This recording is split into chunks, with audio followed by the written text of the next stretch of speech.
မင်္ဂလာပါရှင်ဒီနေ့ကကြတော့တနင်္ဂနွေနေ့ဖြစ်တဲ့အတွက်ကြောင့်လို့ရုံချုပ်ကြီးကိုရရှိနေပါဘူးဟုတ်ကဲ့ပါဒီနေ့ profile လေးကနေတော့အခွင့်အရေးထွန်းလန်းကောင်းလေးတွေကိုလာပြီးတော့မျှဝေပေးမှာဖြစ်ပါတယ်ကဲဒီနေ့က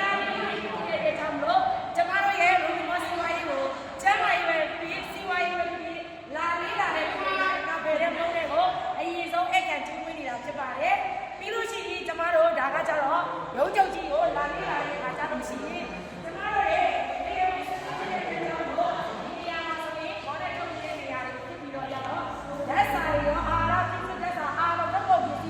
ဒီကောင်နာမှာတရားဝင်ထုတ်ပေးခြင်းဖြစ်ပါတယ်။ဒါကြောင့်မို့ကျမအနေနဲ့အခွင့်အရေးကိုနားကောင်းလေးကိုလိုချင်တဲ့မောင်လေးကျမလေးရဲ့အတွက်ဒီနေ့မနေ့ဆုံးမှာသတင်းကောင်းလေးကိုလာမျှဝေပေးခြင်းဖြစ်ပါတယ်။ပြီးရိုဘီမောစီဝါရေးစနစ်က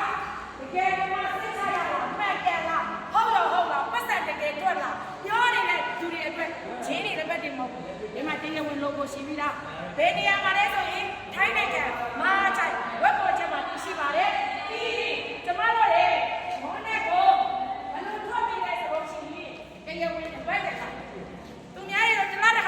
တပတ်မှတစ်ခါ promotion ရှိတယ်။900ကနေတနေ့ကို9800တိထွက်ပေးတာဖြစ်တယ်။ကျမလည်းတာမန်လူလည်းတယောက်ကနေနော်လက်ရှိအလုပ်နဲ့စူးစမ်းရင်းနဲ့အခုလိုကားဝင်တဲ့အခွင့်အရေးကွက်လန်ကိုတွေ့ရှိပြီးတော့စီရလာအောက်ခြေလူတန်းစားဘဝကနေကိုပိုင်ကားတွေစီးကျင်တယ်ကိုပိုင်ရုံးဝဲတွေလုပ်ကျင်တယ်ဆိုရင်ကျမတို့လည်းအတူတူရိုဘီမောစီဝါယောဂျေလာလည်းဖလာမိတ်တယ်လာမမေးနဲ့တေချာကြည့်ဟုတ်ပြီးလို့ရှိရင်ဒီဘက်မှာတရားဝင်ရှိတယ်။အဲ့တော့ကုမ္ပဏီကြီးမှာ